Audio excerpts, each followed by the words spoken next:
Rejoignez le média Fail pour explorer les histoires de personnes qui ont embrassé la possibilité de l'échec dans la poursuite de leurs rêves et recevoir leurs différentes perceptions. It feels satisfying to fail.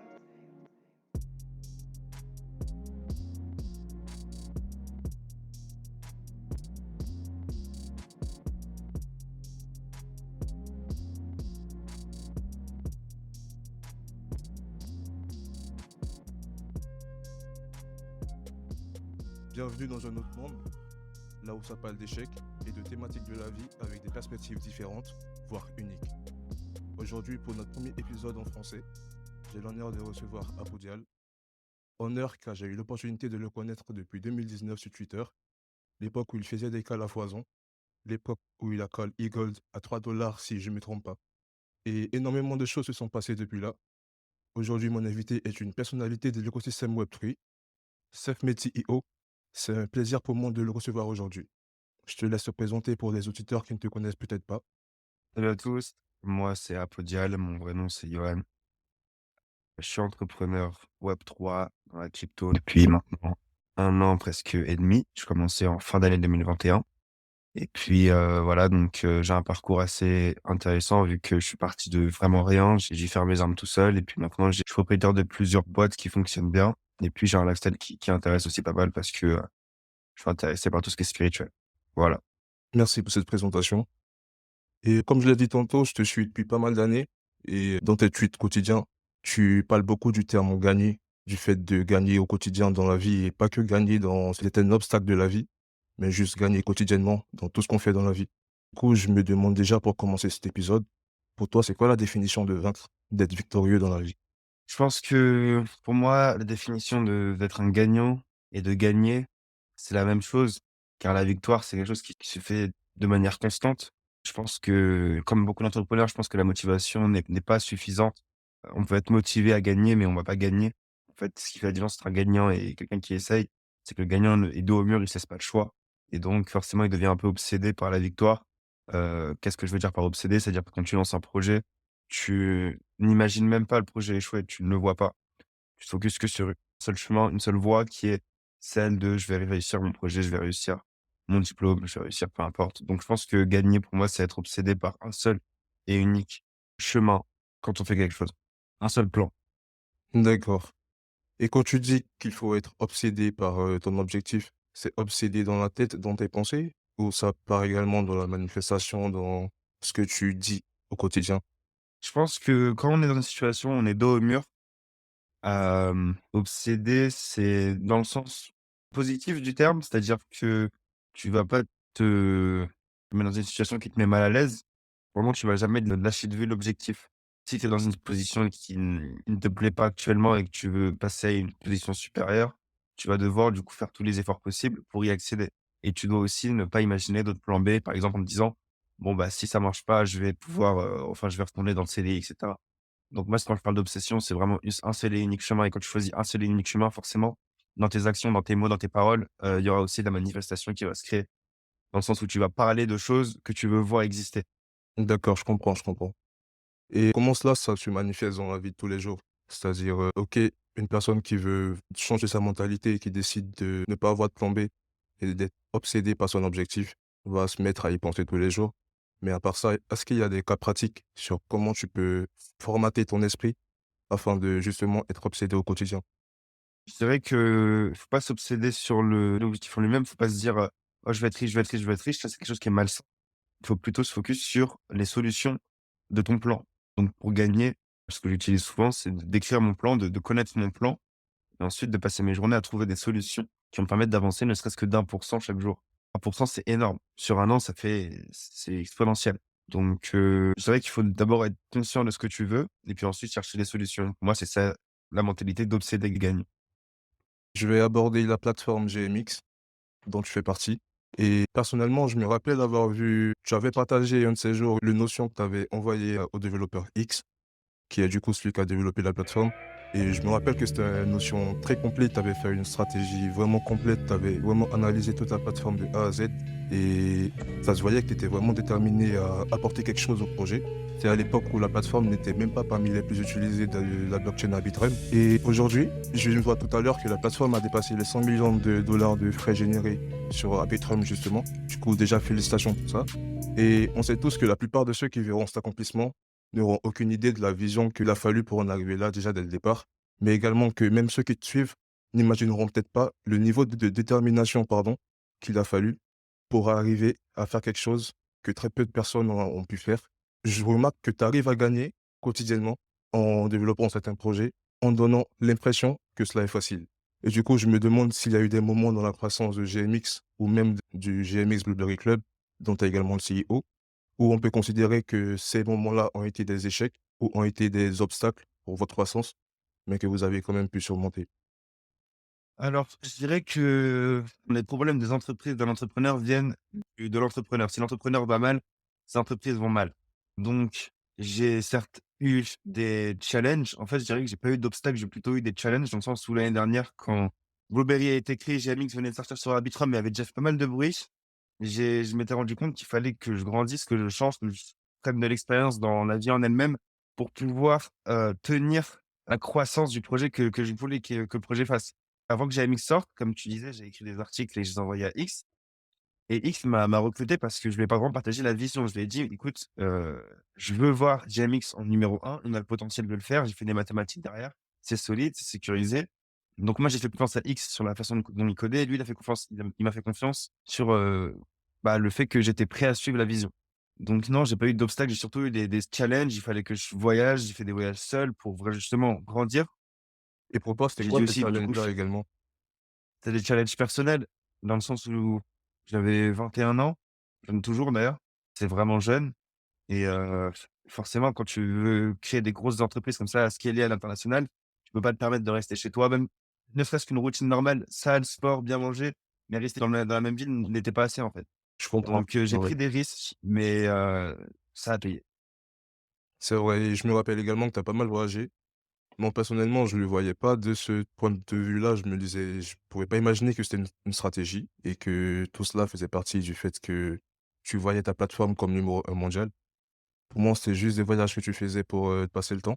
Mais ça rejoint également une pensée que j'avais, c'est que je trouve que tu es un très bon marketeur et tu as su maîtriser quelque chose qui fonctionne très bien dans l'ère de 2023.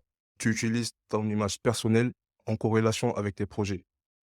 C'est-à-dire que à chaque période ou à chaque campagne, à chaque stratégie que tu auras effectuée avec un de tes projets, ça sera également corrélé à ta stratégie personnelle. Sur tes réseaux sociaux personnels, tu vas en parler, tu vas vraiment marquer, on va dire, une pause pour montrer à ton audience que tu es en train de construire quelque chose de grand.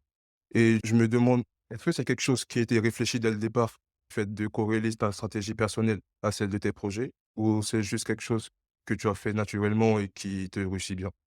J'avais cette vision pour GMX, personne n'avait fait ça avant. Là, on regarde l'année 2022, GMX, c'est le coin qui a le plus performé. On a fini l'année sur, BFM TV. Donc, on a fait vraiment des scores qui sont incroyables et honnêtement, j'avais pas d'exemple, donc il fallait que je fasse tout mon possible pour atteindre ma vision. En fait, le fait que j'utilise ma marque personnelle pour promouvoir GMX et GBC, au final, ça a été quelque chose qui s'est fait de lui-même. C'est pas quelque chose que j'avais planifié. La plupart de mes moves, en fait, n'ont pas été planifiés. C'était juste dos au mur, il fallait que j'évolue, il fallait que je réussisse. Quand je voyais des baisses de morale, c'est du coup dans ces moments-là où j'essayais de partir, prendre des nouvelles expériences parce que si moi, du coup, je suis très épanoui, forcément les entreprises vont aussi avoir le soleil, du mec derrière. Donc Du coup, je c'est suis désolé, j'ai vraiment. un peu oublié la question. Ouais, la question finale, c'était du coup, si c'était quelque chose de planifié dès le départ ou si c'était naturel et que c'est, comme tu viens de le dire, c'est au fur et à mesure, quand tu es au dos au mur, que tu essaies d'innover, de trouver de nouvelles solutions. Et dans ta réponse, j'ai eu également une nouvelle question du coup. Ça veut dire que ce n'est pas que du côté marketing, c'est-à-dire que même dans ta philosophie de la vie, dès que tu as un petit moment, on va dire un petit moment négatif dans ta vie quotidienne, tu fais également la réflexion sur ton projet et tu cherche d'abord à résoudre ce problème-là de ta vie personnelle en te disant que ça va impacter les résultats de ton projet. C'est ça, c'est ça. Ça, je me rendais pas compte, en début 2021. On en reviendra quand on parlera de mes échecs, mais c'était le Discord du coup qui a échoué. Enfin bref, j'en parlerai plus tard. Ce que je veux dire maintenant, c'est que oui, en vrai, tous les jours, je fais attention à mon moral. Je vois comment je me porte et si je sens que je suis sur une baisse de motivation, premièrement, j'en parle à mes associés et puis en général, je trouve une solution rapidement. J'ai jamais eu peur de m'investir mon argent parce que je me suis dit: c'est que de l'argent. Seul truc que tu peux avoir dans ta tombe, c'est des souvenirs. Donc n'aie jamais peur de faire des expériences et ça m'a toujours réussi de faire ça. Donc ouais, j'aime bien cette position des fois où je suis dos au mur et je suis obligé de grandir pour tenir, plutôt que quitter ma promesse. C'est vrai que tu pas à dire, sur tes réseaux sociaux, en Instagram Story ou même sur Twitter, que tu prends tes objectifs. Et ce que j'aime chez toi, c'est que tu restes consistant là-dessus. Et depuis, comme je l'ai dit, depuis 2019 que je te connais, tu as toujours été consistant sur tes objectifs que tu t'es fixés. Tu te les fixes pas qu'à toi dans ta chambre, tu te les fixes sur une plateforme et du coup, tu es de haut mieux puisque tu as toute ta communauté, toute ton audience qui est témoin. Et même quand il y a des difficultés, même quand il y a des périodes où, je me rappelle, il y a eu une période où tu avais dû suspendre ton compte Twitter et tu avais pris un peu du recul. Et même dans ta difficulté-là, tu arrives quand même à rester fidèle à ta détermination et à toujours atteindre tes objectifs.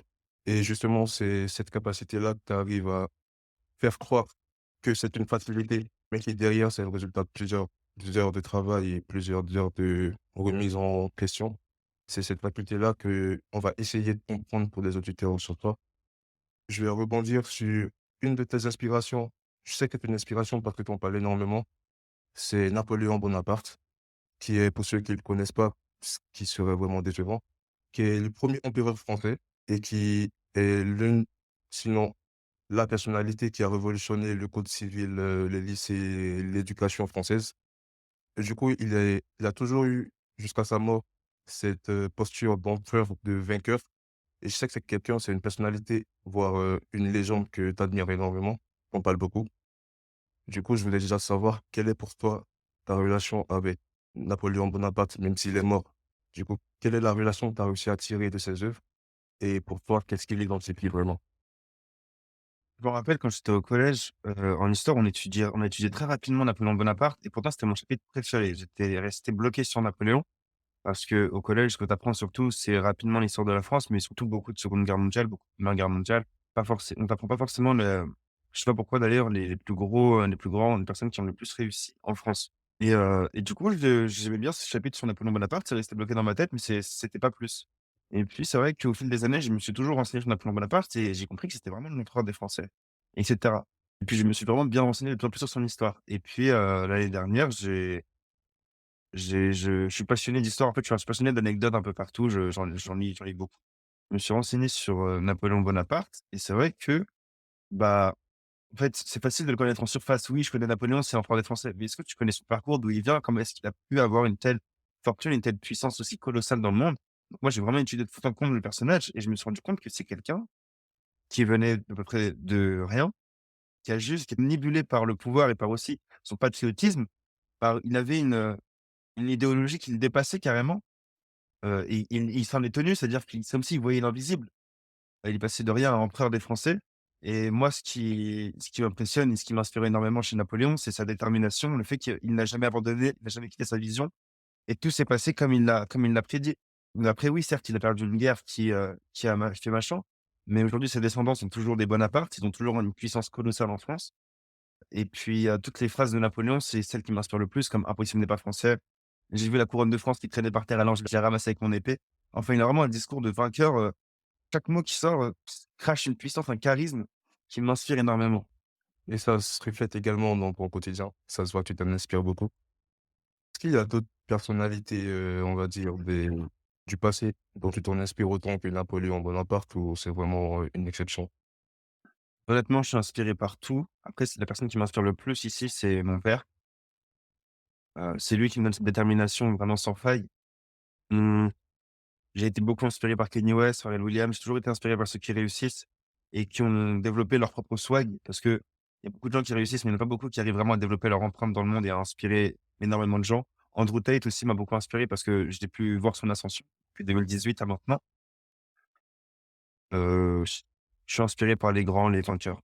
Et pour toi, c'est quelque chose qui t'a toujours intéressé depuis que tu petit, le fait de t'inspirer des personnes qui ont réussi dans la vie?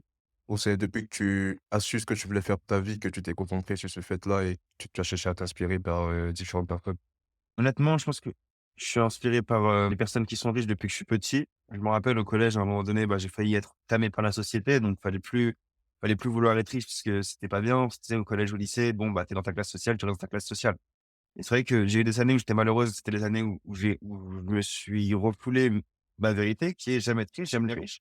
Et mes années les plus heureuses, c'est celles où j'ai cherché à être riche, toujours à augmenter mon lifestyle.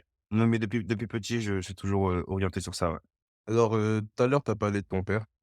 Je vais profiter pour en parler brièvement. Du coup, je sais que ton père est d'origine ivoirienne et tu as eu à grandir avec un père, du coup, qui est de peau noire. Et ton père, il a eu à développer un média, si je ne dis pas de bêtises. Il a écrit pas mal de romans. Et c'est quelqu'un qui, on peut clairement le dire, qui a réussi dans sa vie. Toi, en tant que fils de quelqu'un qui réussit, malgré les différentes difficultés ou obstacles qu'il a pu rencontrer, non seulement dans son immigration en France, mais juste dans ton éducation, comment cela te forge et quelles sont les choses qui t'ont marqué dans ton parcours? Je pense à 18 ans, dans des conditions, bah, pas folles. Il avait des bref, en gros, il est venu en France à 18 ans, il devait se débrouiller. Il a été d'abord caissier, puis il a fait de la boxe, puis il a fait plein de petits tâches, puis machin, mais sauf qu'il est très talentueux, donc il a appris rapidement le français. À 22 ans, il parlait totalement français, mais sans accent, et cetera. Vraiment, il a eu son bac L aussi en candidat libre. Et donc à partir de là, ensuite, il a fait, plein de gros business. Mais il faut bien comprendre qu'en fait, à cette époque-là, en France, c'était très raciste. Donc il a eu beaucoup de bâtons dans les roues. Malgré son grand talent, il a travaillé à RFI, qui faisait Couleurs Tropicales, il organisait beaucoup de radios, il a créé une chaîne de télé, il a fait des interviews, et cetera. Mais il faut bien comprendre qu'il y a eu énormément de racisme, beaucoup de bâtons dans les roues. Mes parents sont séparés parce que, heu, les parents du côté de ma mère qui est blanche étaient racistes et mon père, est noir, et cetera. Donc j'ai eu la chance de mélanger 2 cultures, mais cette chance-là, c'est presque comme si j'ai dû l'échanger parce que les peuples ne veulent pas se dire qu'ils sont égaux. Donc mon père a énormément travaillé dans sa vie, il n'a pas reçu la quantité de succès par rapport au travail qu'il a fourni, parce qu'il y a eu des problèmes. Et du coup, moi, forcément, j'ai grandi en voyant mon père faire des combats tous les jours pour moi, justement pour mon futur. Depuis très jeune, il m'a il m'a donné des livres comme le Napoleon Hill, on peut en parler plus tard, Ouais. des philosophes qui parlent du succès, et cetera. Donc moi, très jeune, j'ai compris que je devais réussir ma vie simplement pour arrêter le racisme, arrêter tous ces problèmes. Puis juste aussi pour, je sais pas, j'en veux à personne d'avoir eu des parents séparés depuis que je suis né. C'est juste pour moi une autre raison de combattre parce que il y a pas de raison d'être métis et de devoir souffrir pour rien, tu vois? Et j'imagine. Ou pareil, il y a pas de raison d'être noir et d'être condamné à ne pas réussir. Toi, du coup, tu as grandi avec une mentalité différente, on va dire. Et la suite inculqué cette mentalité de chercher à briser les côtes. Je pense que même pas, il a jamais voulu de moi, qu'il a jamais attendu de moi beaucoup de réussite, mon père, ni ma mère. C'est simplement moi-même, en voyant la vérité, j'ai juste pas pu supporter de voir mon père être traité comme X, alors que mon père a fourni autant alors que mon père a fourni Y valeur. Après moi, je travaille pour moi et pour ma famille, bien sûr, mais c'est une raison, c'est pas non plus un combat pour moi, c'est juste une raison. Tout à l'heure, tu as cité Couleurs Tropicales, il y avait Fils, c'est une grosse radio. Du coup, c'est vrai que c'est quand même un parcours, pas négligeable qu'il a eu. Et quelle est ta vision, du coup, de ça sera une question très brève parce qu'elle est loin de notre, thème d'aujourd'hui. Mais quelle est ta vision, du coup, du racisme, du coup, quand tu es un entrepreneur ou tu es quelqu'un qui a des ambitions, mais qui a d'une peau ou d'une origine différente en France? Le racisme, il existe en France, le noir et les métis le vivent tous les jours. Moi, je l'ai vécu pas plus tard qu'hier. Tu sais, le truc où genre il est minuit sur Paris, minuit, 1 heure, pour acheter des clopes, il faut aller dans un hôtel. Tu as un mec qui va à l'hôtel pour prendre des clopes, il peut prendre un paquet de clopes. Ensuite, moi, j'arrive 5 minutes plus tard, j'essaie de prendre un paquet de clopes, c'est fermé. Ouais. Donc le racisme, il existe de manière profonde en France, c'est un gros problème. Après, moi, je passe au-dessus parce que je suis capable de faire preuve de beaucoup de maturité. Mais par contre, il faut pas dénier un si gros problème qui est orchestré, moi, je pense, avec des chaînes comme BFM TV, des politiques comme Éric Zemmour, qui peuvent se permettre en libre antenne d'insulter tout un peuple, alors qu'ils n'en font même pas partie. Et tandis que si la même chose se faisait du côté d'un noir français né en France, bien sûr que ça existe et bien sûr que c'est normal. Commencer à parler sur, les blancs et le racisme, il serait directement soit victimisé, soit interdit d'antenne. Mon père a vécu un racisme beaucoup plus violent que moi, donc moi je me plains vraiment pas, mais c'est un vrai problème en France et moi c'est pour ça aussi que j'essaye d'influencer un maximum de personnes avec mon lifestyle et aussi en gagnant beaucoup d'argent, pour briser les codes et pour inspirer aussi autant les blancs que les noirs à juste créer son lifestyle et ne pas se mettre des barrières. Tout à l'heure, tu parlais du fait que ton père t'a passé pas mal de livres quand tu étais petit. Tu as mentionné Napoléon Hill, qui est un auteur de développement personnel pour ceux qui ne le connaissent pas. Déjà, ma première question, c'est quel est le livre de Napoléon Hill qui t'a marqué et qui te marque jusqu'à aujourd'hui? Et qu'est-ce que les enseignements, du coup, de cet auteur t'ont appris? Je me rappelle, j'étais avec mon père dans ses bureaux à Gentilly, quand il a toujours sa chaîne de télé, c'était sa chaîne de télé Sud Première. Je venais dans son bureau et cetera, je le voyais pas souvent, mon père, je le voyais peut-être une fois tous les 2 mois. Je trouve un gros livre et cetera et je lui dis: «Ouais, c'est quoi ça?» Et mon père, il me dit, j'avais 12 ans, il me dit: «Ça, c'est ma bible». Et il me montre le livre et c'était, «Réfléchissez, devenir riche» de Napoléon Hill. Du coup, moi, j'ai retenu ce livre et ensuite je suis retourné chez ma mère, je suis parti à la Fnac et j'ai acheté ce livre et je l'ai lu. Et donc dans ce livre, il explique que il faut que tu speak it into existence, il faut que tu dises ce que tu veux, tu le répètes avec la répétition, ça va vraiment se créer. C'est ça. Et donc ce que j'avais fait, c'est que j'avais lu ce livre en une semaine et puis j'avais collé 100 € dans toute ma chambre. Je voulais 100 €, donc j'avais collé dans toute ma chambre. Et miraculeusement, je vends un service, je crois que c'était un retweet sur Twitter. J'avais 14 ans, 100 balles et je me fais 100 balles dans la semaine et donc à ce moment-là, je me suis dit: «Putain, c'est vrai, ça existe, j'en suis sûr à 100 Mmh. l'attraction, c'est vrai». Et le livre qui m'a le plus inspiré de Napoléon Hill, c'est Plus malin que le diable, un excellent livre où Napoléon Hill, il prend les codes de la société et il te montre pourquoi est-ce que la société a été faite pour que tu penses de plus en plus petit au fil des années, alors que tu devrais penser de plus en plus grand. Le monde avec le diable, il te rappelle qu'il faut rêver comme un bébé et travailler, à fond. Ton anecdote, elle est très drôle parce que malgré le fait que tu étais jeune, tu as vraiment cru au livre Réfléchissez et redevenez riche et tu as eu les résultats. Malgré le fait que tu y croyais peut-être pas forcément, mais tu l'as essayé, tu l'as eu. Tu as vu les résultats. Est-ce que ça a été le game changer? Et est-ce que tu as eu d'autres pratiques ou d'autres exercices que tu as tirés d'autres livres, que tu as appliqués dans ton quotidien et dont tu as vu le résultat? Ça a pas été un réel game changer pour moi, j'étais encore au collège. C'est vrai que ça m'a toujours eu un filon d'entrepreneur au final. Donc j'ai entrepris au collège, au lycée aussi. J'ai gagné de l'argent et puis j'ai toujours été spirituel, c'est-à-dire que ouais, Napoleon Hill, ça m'a fait le déclic où ça m'a dit: «Johan, crois aux choses que tu ne peux pas voir. Crois-y parce que ça fonctionne réellement».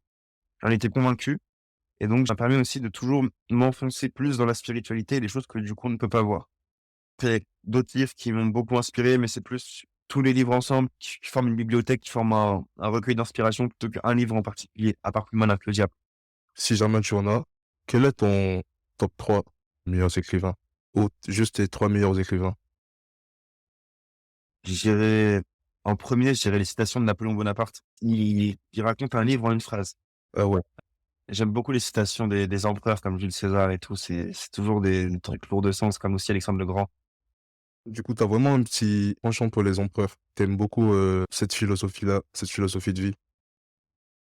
Ce que j'aime bien avec un empereur, surtout un empereur qui est aimé du peuple, qui est respecté et qui est protégé, c'est qu'il sert une mission qui est grandiose, qui est énorme. C'est celle d'orienter tout un peuple vers la victoire. Napoléon Bonaparte, il a presque conquéri le monde entier et c'est grâce à son cerveau, mais c'est ensuite aussi grâce à tous les gens qui étaient autour de lui et qui ont partagé sa vision. Donc ce que j'aime avec les empereurs, c'est qu'ils partagent une vision à un nombre incalculable de personnes et aussi parce qu'ils sont à l'épitome du succès. Mmh. Et toi, c'est ça ton objectif? Ton objectif, comme tu l'as dit tout à l'heure, tu as des gens qui deviennent riches, qui deviennent célèbres et tu as des gens qui arrivent à imposer leur soigne. Toi, tu veux pas juste devenir célèbre, tu te vois intérieurement comme un empereur.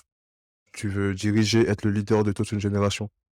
Je dirais que je veux accomplir mes objectifs surtout, qui sont grands et j'ai pas envie de baisser mes objectifs. Donc oui, forcément, quand tu veux des énormes objectifs, c'est que tu as un gros ego à satisfaire, Ouais. mais ça veut pas dire que tu es quelqu'un qui est, méchant ou qui est, arrogant ou quoi que ce soit et ça, c'est des gens confondent avoir un gros ego et travailler pour son succès et être arrogant. Mmh. Donc non, intérieurement, je me trouve pas comme un empereur, mais c'est vrai que dans ma façon de me comporter dans les choix que je vais faire, je vais toujours prendre soin de mon corps comme si j'étais un roi. Je vais pas manger de la merde si je vise la lune. Exactement, c'est la moindre des choses. Je vais te parler de Thomas Edison, qui est un auteur et inventeur que je pense que tu admires également, et moi aussi d'ailleurs. Et il a dit précisément, vous devez penser en termes d'énergie, de fréquence et de vibration. Et ce sont des termes que tu utilises également. Là, j'ai sous les yeux un tweet en anglais où tu dis qu'il s'agit d'accorder ta fréquence à ta vision. Du coup, je pense que c'est un domaine, c'est peut-être un inventeur dont tu t'es également inspiré, mais c'est un domaine dont tu as quelques connaissances, voire pas mal de connaissances, et j'aimerais bien que tu nous en parles. Déjà pour toi, c'est quoi la fréquence, l'énergie, la vibration? Et quand tu dis qu'il faut accorder sa fréquence à sa vision. C'est quoi concrètement? OK. Alors, moi, il me semble que c'est Nikola Tesla qui a dit ça, Pardon, merci. mais peu importe. Parce que voilà, Thomas Edison, en fait, il est connu pour ses inventions, mais il y a une controverse dans laquelle, en fait, c'est Nikola Tesla qui a fait les inventions en premier, c'est Thomas Edison qui a reçu toute la gloire. Qu'est-ce que c'est que, une fréquence? On va commencer par énergie. Pour moi, comment est-ce que je vois ça? C'est l'énergie que toi, tu es capable de fournir avec ton corps. Donc forcément, tu manges bien, tu as plus d'énergie et donc c'est le premier point, c'est d'avoir beaucoup d'énergie soi-même. Deuxième point, c'est la fréquence. La fréquence, c'est, je dirais, les gens que tu côtoies, les mots que tu vas dire, que tu vas tweeter aussi, tout ce que tu vas donner dans l'univers. Par exemple, si tu dis du mal des autres ou du mal de toi, bah, ce que tu vas recevoir en général, c'est du mal. Je veux dire, si je vais voir un mec dans la rue et je l'insulte, il y a grande chance que je me sauve une patate. Tandis que si je vais et je lui dis que des compliments, bah, soit il va se sentir gêné parce que on dit rarement ça, mais soit sinon il va prendre les compliments et il va dire merci. Ah, c'est Donc pour une moi, la question. Quand tu dis tout ce que tu donnes à l'univers, est-ce que c'est également tout ce que tu donnes à l'univers, même dans ta tête? C'est-à-dire tes pensées également, ouais, ça en fait partie. ouais, bien sûr, après tu peux pas contrôler toutes tes pensées, donc le truc c'est de pas croire à toutes tes pensées. OK. Tu n'es pas tes pensées. En fait, le truc c'est que entre toi et tes pensées, ce n'est pas la même personne. Et il y a beaucoup de gens qui ont peur de leurs pensées. C'est pour ça qu'il y a beaucoup de gens qui ne passent pas beaucoup de temps seuls parce qu'ils ont peur de ce qu'ils vont penser quand ils vont être seuls. Alors qu'ils devraient faire la distinction en se disant: «Putain, non, tranquille, je peux contrôler mon mood, je peux contrôler mes émotions. Il y a des pensées qui viennent, qui partent, ça veut pas dire que ça va pas me faire moi». Donc la fréquence, c'est plus que ce que tu vas propager au monde. Si tu donnes des conseils tous les jours, bah, forcément à la fin, tu vas être connu comme un conseiller, les gens vont te conseiller aussi. Enfin bref, c'est ça la fréquence pour moi. Et la vibration, c'est ton swag, ce que tu apportes dans la pièce, ton aura, tu vois ce que je veux dire? Quand il y a quelqu'un, par exemple, quand tu salues quelqu'un et puis que tu le mets de bonne humeur, que tu es sympa avec tout le monde, vous avez partie de ta vibration et je pense que les 3 énergie, fréquence, vibration te font réussir si tu alignes du coup les 3 pour ta vision. J'ai vu un documentaire dans lequel il y avait un scientifique qui c'était à propos également de la fréquence de l'énergie et de la vibration. Et il a dit que, selon lui, son étude et ses recherches, les atomes n'existent pas, les électrons n'existent pas, et que tout est fait de vibrations. Et que cela rejoint également ce principe-là. Je sais que tu as plusieurs croyances qui sont, on va dire, contradictoires à ce que la société ou ce que le monde nous a appris jusqu'à aujourd'hui. Et selon toi, est-ce que tu penses pareil? Est-ce que tu penses que les atomes n'existent pas? Tu penses que du coup, parce que si les atomes n'existent pas, cela signifie que toute la chimie a été basée sur des mensonges. Et toi, est-ce que tu es d'accord avec cela? Moi, je suis arrivé à un point où je crois que ce qui m'arrange. Je crois que ce qui est, arrange mon chemin. Est-ce que c'est des atomes? Est-ce que c'est des vibrations? Je sais pas. Honnêtement, je me rends ni compte de la théorie, ni de ses implications. Moi, je préfère croire à ce qui m'aide pour gagner. Ça me rappelle, je crois, quelque chose que tu avais dit sur Twitter, comme quoi, justement, c'était à peu près les mêmes mots. Tu peux faire croire à des choses qui te sont utiles. Et du coup, quelqu'un qui croit à quelque chose et qui ne l'utilise pas à son profit est juste quelqu'un d'idiot. Du coup, pour toi, Le truc, c'est, par exemple, si tu crois que tu veux pas être riche, eh ben, c'est impossible qu'un jour tu deviennes riche. Donc tu devrais plutôt croire, tout le monde peut être riche en partant de rien et on peut être super riche. Tu peux croire ce que tu veux. Crois à ce qui t'arrange le plus. Et tu vas voir que en force de parler dans cette fréquence, bah, tu vas attirer des événements de cette même fréquence. Je sais que avant d'être riche, je me comportais déjà comme un riche. C'est-à-dire que je me voyais déjà riche en vrai l'année dernière, alors que j'avais pas beaucoup d'argent. Et à force de parler dans des fréquences en disant: «Ouais, les mecs, moi, je suis millionnaire, non, je fais un max de projets, tout va fonctionner», et cetera. Bah, je me suis ensuite entouré de nouvelles personnes qui ont des projets qui fonctionnent bien. Et donc maintenant, ma fréquence qui faisait peut-être pas sens il y a un an, maintenant fait totalement sens vu que je suis avec des personnes qui font la même chose que moi. Ça, j'y crois. Après les atomes et les vibrations, je sais pas. mmh, Je pourrais pas te dire. tant que tu trouves pas d'intérêt, tu te poses pas la question. Bien compris, ça va de pair. Que tu véhicules comme fréquence, ce que tu dis sur toi et sur la vie en général, et ton entourage. Faut savoir s'entourer pour que ça marche. Il y a pas l'un sans l'autre. Tu peux pas manifester certaines choses dans ta vie avec des amis ou des proches qui, eux, ont une fréquence complètement opposée à la tienne. C'est bien ça. C'est ça, si tu serais avec des gens négatifs tous les jours, tu vas pas jamais enfin, même si toi tu es positif de base, tu peux finir négatif et ça m'est arrivé plus jeune. Ouais, oui. Et c'est pas des moments où j'étais forcément super bien. Ça me sert de transition pour, aborder un thème qui est NPC. Et NPC, pour ceux qui ne connaissent pas la définition, ça signifie Non Player Character, si je dis pas de bêtises. Et si j'ai bien compris, C'est quelqu'un qui est tout simplement dans la matrice. C'est quelqu'un qui croit tout ce que la société ou que le gouvernement lui donne comme information. Quelqu'un qui n'est pas éveillé dans l'esprit. Quelqu'un qui consomme, qui n'est pas actif. Et déjà, corrige-moi si j'ai quelque chose de faux. Et ma question, c'est, est-ce que tu as déjà été un NPC? Non, Du coup, même quand tu n'avais pas encore atteint ces niveaux de connaissance, tu étais quand même éveillé. T'avais jamais eu... ouais, Ok. toujours eu des problèmes à l'école. Je me suis toujours mis contre le fait de me mettre dans une case. Je fais de l'argent très jeune. C'est aussi la preuve que j'avais déjà une mentalité différente. Est-ce que tu aurais des conseils pour des gens qui... Déjà, est-ce que tu penses que c'est possible pour un NPC de savoir qu'il en est un? Et si oui, est-ce que toi, tu aurais des conseils pour en sortir? Honnêtement, on a tous accès aux mêmes vérités. C'est-à-dire que c'est obligé pour tout le monde, à un moment dans sa vie, il a été face à face à des théories qui bouleversent tout. C'est tout son système de croyances. Par exemple, on lui dit, la loi de l'attraction. La loi de l'attraction, c'est-à-dire que si tu répètes quelque chose tous les jours, ça peut se faire.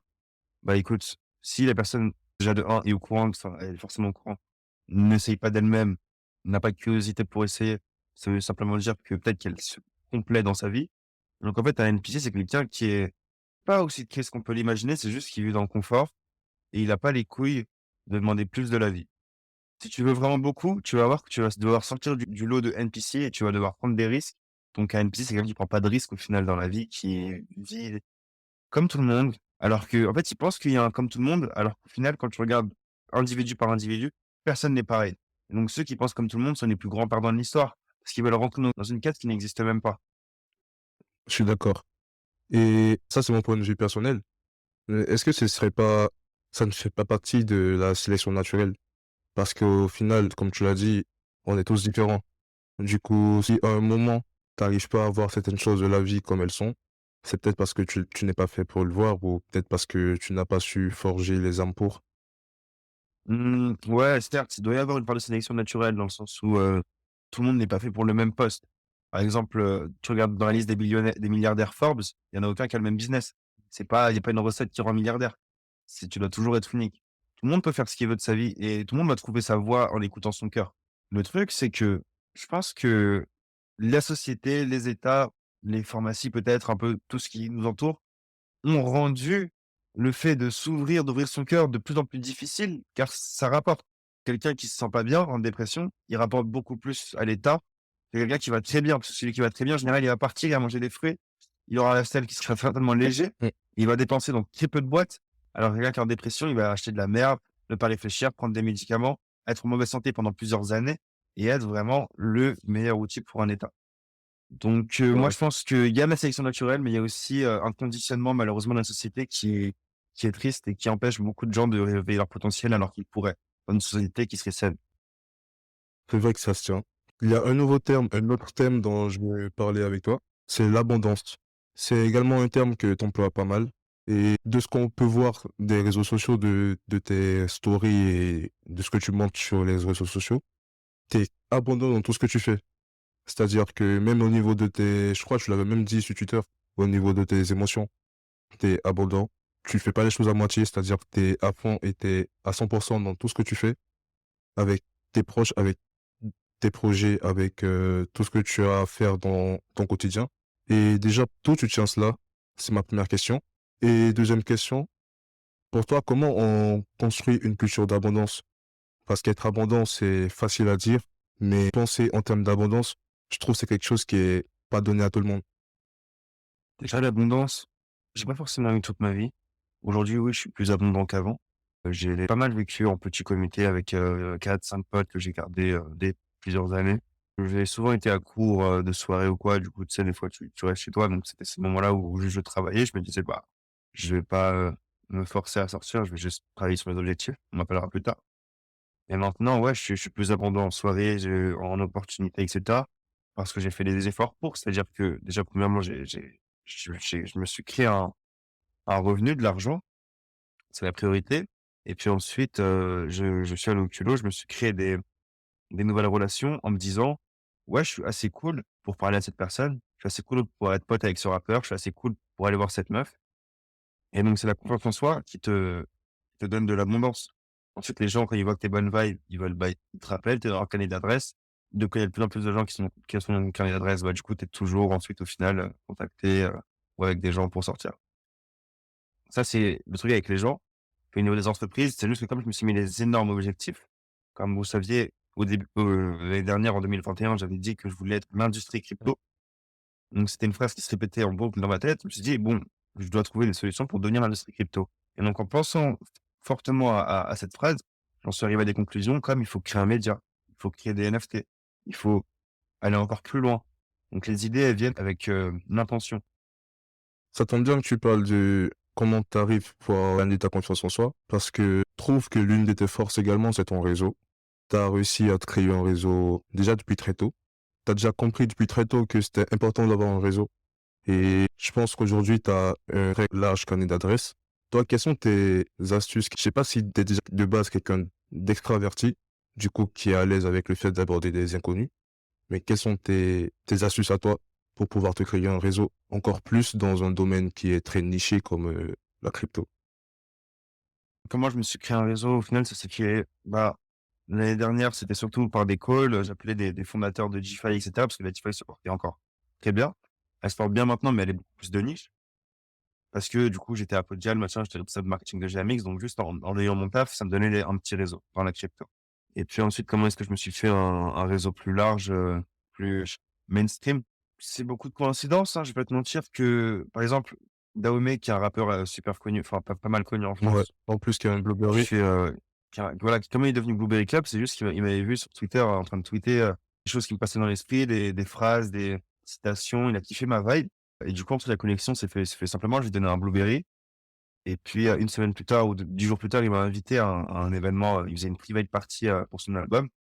J'y suis allé en me disant: «Je suis assez cool pour aller à ce type de party», alors que c'était pas du tout mon univers de base. Mais j'ai toujours aimé le rap, mais je connaissais pas de rappeur. Et puis, tu sais, au culot, tu crois en toi. Ensuite, bah, si le mec te kiffe, il garde ton cahier d'adresse, tu le revois ensuite et puis vous êtes potes, tu vois? Les personnes que tu as approchées, que tu pas forcément approchées, mais que tu as rencontrées, ont toujours été avenantes, t'ont toujours bien accueilli. Tu pas eu de difficulté à aborder certaines personnes.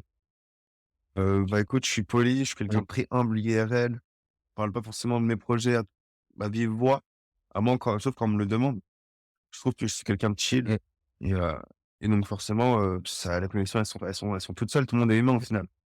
Et c'est quelque chose que j'aimerais bien souligner pour les auditeurs et ceux qui te connaissent parce que, comme j'ai dit tantôt, tu es très expressif sur les réseaux ou tu as été très expressif sur les réseaux sociaux. Tu pas peur de dire ce que tu penses et souvent, on peut se dire: «Tu es comme ça dans la vraie vie, tu es quelqu'un d'arrogant ou quoi», mais je trouve que pour avoir cette capacité-là à pouvoir s'ouvrir et pouvoir être en connexion avec différentes personnes de différents univers, faut déjà savoir être poli, faut déjà savoir être humble et savoir reconnaître qu'on peut apprendre d'autres personnes. Pour toi, c'est cette approche-là que tu as. C'est-à-dire, c'est pas parce que, comme tu as dit, tu as confiance en toi et tu veux être le meilleur de toi-même, que quand tu sors de chez toi et que tu rencontres des personnes dont tu aimerais apprendre ou que tu aimerais connaître, tu y vas avec cette idéologie-là. C'est vrai qu'à un moment, forcément, bah, tu peux moins enfin, je pouvais moins croître mon réseau ou même je me mettais une image assez marquée sur les réseaux, avec en m'exprimant beaucoup. Donc c'est vrai que c'est un mal pour un bien dans le sens où, OK, ça va me donner une image de: «Putain, le mec, il s'exprime de fou, putain, gros, j'aime pas ce mec». Enfin, tu vois? Les gens vont avoir une opinion sur moi, certes, mais le truc, c'est que je me suis dit: «Bon, j'ai 21 piges, là, j'ai vraiment envie de créer le plus grand empire dans la crypto, clairement». Là, c'est le cas, GMX numéro un machin, GBC qui est en train de monter avec des nouvelles plateformes. Je vais pas me mec fake pour des amis, je vais faire le nécessaire. Ça veut dire que moi, je viens d'un milieu qui ne connaissait pas pour, par exemple, les boîtes ou boire de l'alcool ou machin. Moi, de base, je suis un milieu où on fume des joints, tu vois, dans des cages d'escalier, gros, machin, lui, il vend, machin milieu. Au collège, des conneries. Donc, si je veux évoluer ultra rapidement, je vais devoir m'exprimer ultra rapidement, prendre des décisions rapides, des opinions rapides pour ne plus avoir à en reparler quand j'ai 23-24 et pas avoir évolué, tu vois? J'aime bien faire un an complet où j'évolue à mort et puis passer à l'autre année où je peux passer au niveau supérieur. Ça tombe bien que tu parles de ça, du coup, du fait que tu as réussi à passer du milieu de stoner, de fumeur de cannabis, de joint, à quelqu'un qui part dans des carrés VIP en boîte et tout, qui commande des bouteilles. Et je crois que souvent ça t'arrive d'en parler brièvement, du fait que tu fumes, je crois, je sais pas si c'est toujours le cas, mais tu fumes que de la CBD maintenant. Et je pense que c'est également de la victoire, le fait que tu pu passer du THC à la CBD et que du coup tu t'es réussi à vaincre la dépendance que tu avais avec le cannabis parce que on sait tous que le cannabis a pas mal de propriétés, mais c'est également quelque chose qui peut te mettre dans une matrice où tu es quotidiennement passif et tu pas du tout entreprenant. Du coup, toi, comment tu as réussi à vaincre cette dépendance-là? Bah, c'est difficile, tu connais, hein, dans toute ta vie d'enseignant, il y a toujours le moment où tu dis: «Bon, j'arrête», tu pendant quoi? 2 3 mois maximum, après tu retombes dedans, Ouais, c'est machin. ça. Quand j'ai eu de l'argent et que je fumais et cetera, tandis que XM, lui, ne fume pas, ne boit pas, donc c'est le fondateur du Blueberry. Ouais, On se voyait et cetera. Au début du lancement, j'ai rapidement compris que je devais grandir, je devais level up, sinon j'allais pas tenir, mon rôle de marketing. Donc j'ai voyagé dans des pays où tout simplement je pouvais pas trouver de drogue pendant quelques temps. Après voilà, machin, tu retombes, je vais au Maroc, je fume du shit du Maroc, machin, des trucs et puis, qu'est-ce qui m'a beaucoup aidé? C'est ouais, à un moment donné, tu dois te prendre en main toi-même, quitter les mauvaises fréquentations, dépenser parce que j'ai dépensé beaucoup d'argent dans des voyages seuls qui faisaient peut-être pas beaucoup de sens pour quelqu'un qui me connaît pas. Mais parce que moi, je me connaissais, je savais que j'avais des addictions à vaincre. Donc il fallait que je prenne de l'expérience, il fallait que je fasse toujours des pauses de plus en plus longues jusqu'au moment où, j'ai totalement arrêté. J'ai oublié carrément que j'étais un fumeur, tu vois? ah ouais, ça, c'était vraiment la consécration, parce que ça t'a pris combien de temps environ pour atteindre le stade où tu oublies complètement que tu es un fumeur? Ça se force d'expérience, par exemple, une semaine où par exemple, pendant 2 semaines, je vais voir que des gens différents qui fument pas ou alors qui fument des clopes, ou alors des cigares, des machins. Je rentre dans ce monde, bam, je commence à boire de l'alcool, des alcools différents, tout mon lifestyle change et puis à un moment, comme tu revois plus ensuite et puis après tu repars en voyage pendant 1 mois et demi, t'as pas revu les gens qui fumaient, t'as pas été en contact avec de la drogue, au final, tu oublié que tu étais fumeur. Ouais. Tu te rends compte que l'addiction, elle est surtout mentale. Tu as changé les patterns qui faisaient que tu avais envie de fumer, en fait. Tu t'es créé un nouveau univers, une nouvelle routine. Et puis je me suis aussi créé une vie qui me donne envie d'être actif et pas d'être flemmard. J'ai plus rien à oublier. Et je pense que ça, c'est important également. Et est-ce que ton alimentation a joué un rôle également à ce niveau-là? Mon alimentation a joué un énorme rôle. Je me suis mis au sport, à la salle de manière sérieuse dès mars 2021 jusqu'à mai-juin. Donc j'y allais 4 5 fois par semaine et donc je me suis mis à l'alimentation. Je me suis renseigné, comme tout débutant, sauf que ce que j'aimais pas trop, c'était le concept où il fallait prendre des poudres et machin pour prendre de la masse. Moi je cherchais pas à prendre de la masse, je cherchais vraiment à développer un lifestyle de bonne santé avec des bonnes choses. Donc plutôt que de me renseigner sur les mecs qui étaient massifs, je me suis renseigné sur ceux qui étaient plus holistiques, qui vivaient dans une vie qui était plus connectée avec la nature et qui donnait des arguments par rapport à des fruits purs et cetera, qui connectaient plus avec ma vision de la bouffe et donc ouais, je me suis renseigné, j'ai changé mes habitudes, c'est-à-dire que je suis passé de café club quand je bossais à 17 ans en alternance à maintenant, commencer à tourner par des fruits, des smoothies, des calories liquides qui ont aussi du coup participé à me donner plus d'énergie, avoir des résultats à la salle et à toujours plonger mon lifestyle qui m'a fait oublier, mes patterns de l'époque. Et ça, je suppose, c'est également le résultat de pas mal de recherches parce que quand tu découvres quelque chose, tu le vérifies sur internet et tu as vraiment dû passer énormément de temps également pour, non seulement découvrir et être sûr que ce que tu vas consommer est bon pour ton corps, mais est-ce que tu avais une crainte, on va dire? Parce que rencontrer ou découvrir des personnes sur internet et se baser sur leurs conseils pour ta croissance physique, sachant que ce sont des choses qui sont pas prescrites par la plupart des influenceurs sportifs. Est-ce que toi, tu avais cette peur-là où tu t'es dit: Non, «T'en fous» et tu tentes? ça faisait déjà bien longtemps que j'étais un petit peu hors, influenceur. Mmh. J'avais déjà un projet, j'ai un mix qui n'a pas de comparaison. Et puis je savais bien ce que je voulais. Je voulais clairement, améliorer mon corps, plus me désintoxiquer que prendre de la masse. C'était vraiment mon objectif. Je le sentais parce que, j'étais parti à Dubaï, je me rappelle et puis j'avais fait des malaises et cetera et donc c'était ça qui avait déclenché le fait de: «Putain, j'ai 20 piges, je fais des malaises et tout gros, en changeant de sac commercial». Genre, j'ai mon énergie est pas au top Ah du ouais. tout. En plus, je me rendais compte que je fumais genre 1 litre par jour à Dubaï, donc dans le désert et cetera avec l'air qui était déjà pollué. Je prenais pas beaucoup de petits déjeuners ou alors je prenais que ça, que des fruits, mais c'était pas assez. Donc j'avais déjà mon image en tête de ce que je cherchais. Ensuite mes recherches, bah, forcément, c'est des trucs que je connaissais pas et bah, je me suis fait confiance à moi-même, c'est-à-dire que j'ai été pragmatique, j'ai essayé un nombre incalculable de choses, de techniques, de stratégies, d'aliments, jusqu'à tomber sur, des trucs qui me convenaient parfaitement. De ce que je sais de toi, de ce que tu partages sur tes réseaux sociaux, tu as pas mal de ressources qui sont, on va dire, cachées sur internet. C'est-à-dire, tu vas trouver des choses, des faits, des choses qui sont prouvées, mais qu'on ne trouvera pas à la première recherche sur Google. Et c'est également la même chose pour les aliments. Tu arrives à trouver des combinaisons ou des aliments qui sont pas du tout enseignés même dans les écoles ou sur internet. Par exemple, je pense à au Nigel. Le Nigel que je crois que je l'avais déjà dit une fois, qui a été très utile également pour ta peau et qui t'a apporté pas mal de bienfaits. Personnellement, grâce à toi, je me suis intéressé à ce thème-là Et j'ai suivi pas mal d'influenceurs, pas forcément d'influenceurs, mais de personnes qui s'y intéressent et qui partagent leur retour d'expérience sur des aliments comme les myrtilles avec le chocolat noir ou encore l'huile de nigel, le curcuma. Et c'est des choses qui... Il y a certains de ces aliments qu'on connaît comme aliments, on va dire, de tous les jours, mais qu'on n'utilise pas forcément avec leur full potentiel. Et toi, quels sont tes aliments préférés et ceux qui te sont indispensables au quotidien? Quels sont ceux que tu as découverts et qui, depuis le moment où tu les as découverts, si bien évidemment tu veux en parler, depuis le moment où tu les as découverts, tu n'arrives plus à t'en lasser? Déjà, j'ai essayé beaucoup d'aliments et comment est-ce que je suis arrivé à comment je suis arrivé à des conclusions différentes des autres? Comment est-ce que je suis arrivé à des résultats différents des autres?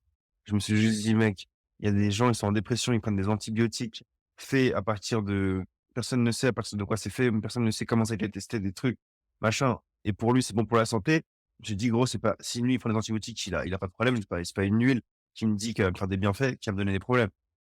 Donc moi, j'ai cette mentalité où du coup, j'essaye, les trucs les plus bah, par exemple, j'écris l'huile qui peut soigner, par exemple, la respiration et cetera ou qui peut combler mon problème quand je cherche un problème. Je tombe sur un résultat que je connais pas. Je me dis: «Bah, gros, ça me dit que ça fonctionne. Pourquoi est-ce que j'irais plutôt chez mon pharmacien qui lui a été formé par la société, qui n'a aucune connaissance vraiment, qui connaît que les numéros de médicaments?» Ouais. Voilà, donc voilà, c'est ça. Puis quels sont les aliments que je trouve indispensables? J'en ai quelques-uns. L'huile de Nigel, premièrement. Comment est-ce que j'ai trouvé ça? Je trouvais ça en Égypte. En gros, l'huile de Nigel, c'est une huile que les pharaons mangeaient tous les jours pour rester en très bonne santé. Du coup, j'ai appris ça en Égypte, je me suis renseigné sur l'huile de Nigel, je vois qu'il y a eu beaucoup de retours sur ça, comme quoi c'est positif, on peut cuisiner avec, machin, machin. Donc moi, au début, ce que je faisais, c'est que je mettais que sur mon visage, parce que j'avais des problèmes d'acné et je voyais des retours, je voyais que c'était positif. Après, j'ai essayé ça en massage, j'ai essayé ça dans à peu près tout. En fait, je suis juste un testeur. Pourquoi se limiter? Pourquoi se mettre des barrières limitantes? En fait, je comprends que les gens ont trop le prisme des autres. Des fois, mec, quand tu es seul chez toi, que tu fais un truc, tu es juste seul chez toi que tu fais un truc, genre, y a rien de spécial, tu vois? T'attends pas l'accord de quelqu'un. Tu as envie de faire quelque chose, tu le tentes et voilà. C'est ça. C'est, si tu veux être comme tout le monde, fais comme tout le monde, mais comme tout le monde égale personne. Personne n'est pareil. Fais juste ton truc. Si toi, si tu te sens connecté avec ça, fais-le. Moi, c'est comme ça que je vois le truc. Donc, j'irai l'huile de Nigel et la chlorelle. La chlorelle, du coup, j'ai écrit un article dessus. En fait, tu sais, j'ai lancé Acme Spirit. En gros, Acme Spirit, c'est un projet scientifique dans lequel je mets toutes mes recherches, toutes mes trouvailles. Je parle aussi de mes avis de manière plus cœur ouvert. On a un petit comité, on est 50 personnes sur Telegram. Et du coup, ouais, j'ai fait un article sur Acme Spirit où je mets les aliments que j'ai trouvés qui m'apportent le plus de bienfaits, qui sont l'huile de Nigel, la chlorelle qui est une algue remplie de protéines, vitamine B, vitamine E, et cetera et puis des champignons comme, le cordyceps et cetera qui m'ont beaucoup aidé à prendre quand j'étais à la salle. Par exemple, il y a beaucoup d'influenceurs qui disent: «Ouais, prenez de la poudre pour prendre du muscle». Moi, j'ai cherché comment prendre du muscle avec la nature. J'ai trouvé un champignon qui s'appelle le cordyceps qui, te permet du coup d'augmenter en fait, l'oxygène dans tes muscles, qui permet de prendre plus rapidement à la salle. Donc moi, j'ai préféré croire à la nature que croire, à la science. Merci pour ces conseils. J'espère que ça aidera. Déjà, moi, ça m'aidera et j'espère que ça aidera d'autres personnes parmi les auditeurs. Et là, on va passer à un thème qui est un peu profond, de l'ésotérisme, de l'astrologie et de la numérologie. Et je me rappelle, il y avait une période où tu partageais assez régulièrement des découvertes ou même des plateformes qui donnaient certaines indications par rapport du coup à ton degré d'ésotérisme, etc. Et moi, personnellement, c'était quelque chose qui m'intéressait pas tant que ça, mais à force de les voir sur tes réseaux sociaux, je commence à m'y intéresser. Parce que moi, ma perception de l'astrologie, c'était que 90% des personnes dans le monde font, voir son signe astrologique, deviner si cette personne est compatible dans une relation avec d'autres personnes. Si toi, t'es poisson, moi, je suis vierge, ça veut dire qu'on peut pas être potes. Et pour moi, c'était débile. Mais au fur et à mesure que je voyais tes contenus, je me suis intéressé et j'ai vu que, en fait, l'astrologie, déjà, c'est pas ça sa vraie utilité et que tu peux en faire plein d'autres choses. Aujourd'hui, je pense, que c'est une chance déjà qu'on a de t'avoir parce que je trouve, comme tu as dit, tu es un testeur et tu as eu à tester pas mal de choses. Là, j'ai sous les yeux un tweet que tu as fait récemment où tu disais que tu as étudié pas mal d'astrologie comme celle tropicale, celtique, chinoise et tu préférais celle chaldienne. Et du coup, je sais que tu as eu à essayer pas mal de choses et tu as une vision pragmatique de la chose. Du coup, j'aimerais que tu nous fasses une petite explication de pour toi ce que c'est l'ésotérisme et comment l'utiliser pour la vie, contrairement à ce qu'on nous montre sur les réseaux sociaux, généralement de la société. Passionné d'astrologie depuis que j'en connais une existence. Je me rappelle quand j'étais petit, on m'a parlé d'astrologie et tout. j'avais vu J'étais poisson et tout et j'étais en mode, «Putain, mais c'est grave intéressant». Genre ils ont mis un animal sur une personnalité. Pour moi, c'était le feu. Genre, c'était bien mieux que tous les cours que j'avais vus de toute ma vie. Donc je me suis écouté moi-même. Encore une fois, j'ai toujours été un peu dans mon délire, dans mon unicité. J'ai jamais attendu que les autres me suivent pour apprendre un truc. Et puis ensuite, ouais, je me suis toujours renseigné de plus en plus. Touj La spiritualité, je pense que c'est quelque chose qui me touche peut-être plus sensiblement que les autres, facilement. Et puis l'année dernière, c'était une grosse année spirituelle pour moi, d'évolution aussi, la plus grosse de ma vie, je dirais. Et du coup, ouais, j'ai beaucoup à étudier, différentes astrologies parce qu'en fait, je me suis rendu compte que comment c'est possible que des Égyptiens, ensuite des mecs qui sont en Amérique du Sud, des Chinois et cetera, ils arrivent tous à peu près à la même conclusion qu'on peut mettre les hommes dans des catégories. Et ce que je trouve super intéressant, c'est que les Celtes, par exemple, Celtes qui étaient un peuple qui était en France de base, mais qui est aussi en Europe et puis aussi en Europe du Nord, eux, ils mettaient un arbre pour une personnalité. Les Chinois, ils mettaient un animal pour une année. L'astrologie tropicale, qui est un peu plus récente, met un signe du zodiaque, machin, pour un truc. Même à Babylone, parce que Babylone a vraiment existé d'ailleurs. Enfin, il y a peu de gens qui savent que Babylone a vraiment existé. Je trouve ça marrant parce qu'on se répète la Seconde Guerre mondiale, mais c'est bon, à un moment donné, tu peux apprendre d'autres choses. Le monde, il est énorme. Babylone, en fait, c'était vraiment une ville, de sorciers au final. C'est-à-dire que c'était là où on pouvait parler de numérologie. Quand tu naissais à Babylone, machin, tu étais toujours entouré de sorciers, sorcières qui ensuite prédire tes trucs, le tarot, et cetera. Enfin, il y a beaucoup de choses qui viennent de là-bas. C'était le début vraiment de la grosse spiritualité humaine, de manière pragmatique. Donc, moi, en voyant toutes ces preuves, et cetera, toutes ces choses, bah, je me suis dit: «Non, mais il y a un truc à exploiter ou en tout cas à se renseigner, il faut apprendre l'astrologie de manière plus poussée». Puis à quel point, des grandes cultures ont pu exister grâce à ça. Ouais, en fait, ce que j'ai fait, c'est que pendant au fil des années, depuis déjà plusieurs années, quand quelqu'un était intéressé par l'astrologie aussi, bah, j'en profitais pour parler avec eux, j'en profitais aussi pour prendre la température, savoir leurs signes et cetera. C'était un peu la discussion pour moi et j'apprenais. Et puis, ouais, j'en suis arrivé à la conclusion de: on est dans un monde, OK, qui est magique, OK, dans le sens où tout c'est magique. Pour moi, tu peux créer ce que tu veux au final. Et il y a des sortes de codes, des ce monde a des codes qui sont traduits de plusieurs manières, par exemple avec l'astrologie de tous les types ou la numérologie ou puis même d'autres sciences. Mais en fait, tous ces codes-là traduisent une seule et même vérité, qui est la vérité de notre monde, mais qui n'est il y a en fait, aucune de ces sciences n'est parfaite, vu que la seule perfection, c'est vraiment la façon dont notre monde existe. Donc ils sont juste là pour essayer de traduire de quelque manière le fonctionnement. Du coup, pour toi, tout est question de perception. Ouais, je pense qu'il faut prendre le meilleur de tout ce que tu apprends. Si, un truc a des avantages, tu n'y crois pas, c'est un truc d'avantage, crois-y. Et en général, ce que j'aime bien dans ces sciences, c'est qu'elles sont là pour pousser l'homme.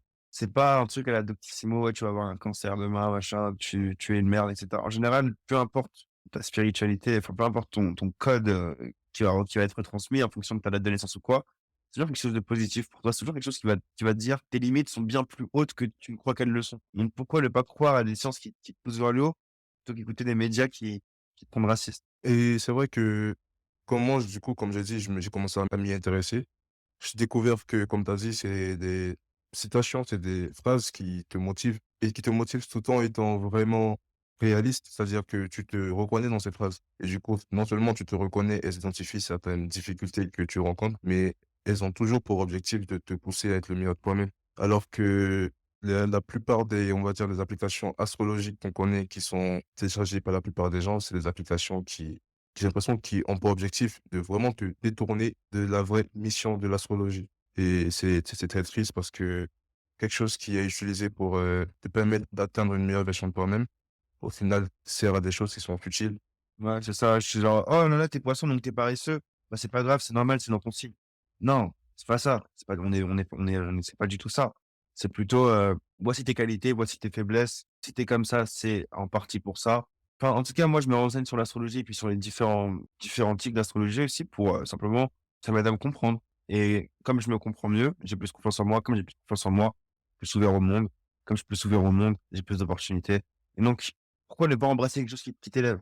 Totalement d'accord avec toi. Alors maintenant, je vais te montrer 3 photos précisément. Chaque photo a été tirée d'une année bien précise et j'aimerais que tu me dises les, on va dire, 3 mots maximum qui te viennent en tête et en gros que tu nous expliques le contexte dans lequel tu as pris cette photo. Dans quel état d'esprit, quelle mentalité tu avais au ce moment de cette photo. Là, je viens de t'envoyer la première sur Instagram. OK. Rêveur, vengeur et naïf. Et pour les auditeurs qui n'ont pas la chance de voir la photo, est-ce que tu peux la décrire, en quelques mots?